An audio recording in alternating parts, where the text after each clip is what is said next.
नमस्कार दोस्तों, मेरा नाम विश्वजीत है और आप देख रहे हैं लोकतंत्र सवेरा। आज एक घटना के बारे में बात करेंगे हम, एक ऐसी दुखद घटना के बारे में जिसने पूरे देश को हिला करके रख दिया।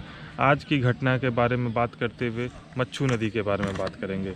मच्छू नदी जो कि गुजरात के मोरबी में है।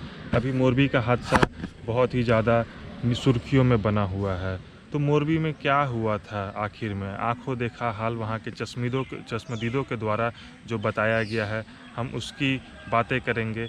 मोरबी नदी के ऊपर में मोरबी शहर जो है उसके ऊपर में मच्छू नदी के ऊपर में जो पुल बना था वो पुल धाराशाही हो गया और वो पुल 140 साल से भी ऊपर के समय हो चुका था उस पुल का, और उस पुल में लगभग 150 आदमी डूबे जाने की खबर है। सरकारी आंकड़ा के अनुसार 140 आदमी अभी तक है।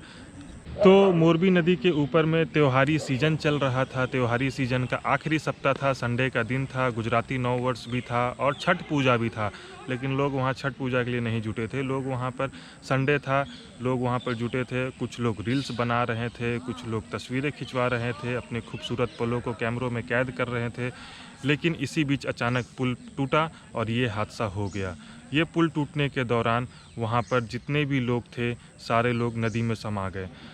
और ये दूसरी बार ये घटना थी। पहली बार 1989 में हुई थी घटना, जब मोरबी शहर डूबा था। मोरबी शहर जब डूबा था उस समय में 2000 से 20,000 लोग उसमें डूबे थे। शहर में बाढ़ आ गया था। मोरबी नदी भर चुका था बाढ़ में और बांध टूट चुका था मोरबी नदी के ऊपर में, मोरबी शहर में। तो शहर पूरा जलमग्न हो चुका था। तो 30 अक्टूबर को जैसे ही इस खबर की घटना मिली सरकारी लोगों को, गुजरात के जो चीफ मिनिस्टर थे भूपेंद्र पटेल को, वैसे ही लोग रातों रात वहाँ पर जुटना शुरू हो गए। उनका जमावड़ा शुरू हो गया सरकारी लोगों का, और वहाँ पहुँच करके उन्होंने हालत का व्याख्या लिया, हालात का संज्ञान लिया गया। और उसके बाद उन्हें एनडीआरएफ की टीम आई रातों रात। मामला काफ़ी संगीन था और एसडीआरएफ की टीम आई और सारी टीमों, सेना की भी टुकड़ी थी वहाँ पर। सभी लोग नदी में, जो पुल का हिस्सा जो नहीं डूबा था, लोग लटके हुए थे, लोग दबे हुए थे, उनको पहले बचाया गया। उसके बाद नदी से एक एक करके डेड बॉडीज़ निकाली गई, लाशें निकाली गई। जैसे जैसे रात बीतती गई वैसे वैसे हॉस्पिटल में भीड़ बढ़ता गया और लोगों की मृतकों की संख्या बढ़ती गई। अगले दिन सुबह हुई, दिन था 31 अक्टूबर सोमवार। उस दिन राष्ट्रपति, प्रधानमंत्री, सभी किसी ने ट्वीट करना शुरू कर दिया। सारे सेलिब्रिटी लोगों ने ट्वीट करना शुरू कर दिया और ट्वीट करते साथ अपना शोक संदेश जारी किया। शोक संदेश जारी करने के बाद सभी ने प्रधानमंत्री ने राहत कोष योजना से 2 लाख रुपए मुआवजे का ऐलान किया मृतकों के लिए।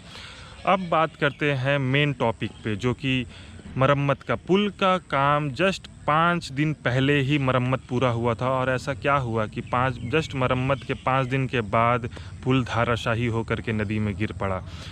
इसका जो कॉन्ट्रैक्ट था, कहा जाता है, ओरेवा कंपनी को दिया गया था। ओरेवा कंपनी जो कि अजंता घड़ी के लिए जानी जाती है। अजंता घड़ी अजंता घड़ी भी बनाती है। वो कंपनी ई बाइक्स बनाती है, सोलार पैनल बनाती है और कैलकुलेटर जैसी चीज़ें वो कंपनी बनाती है।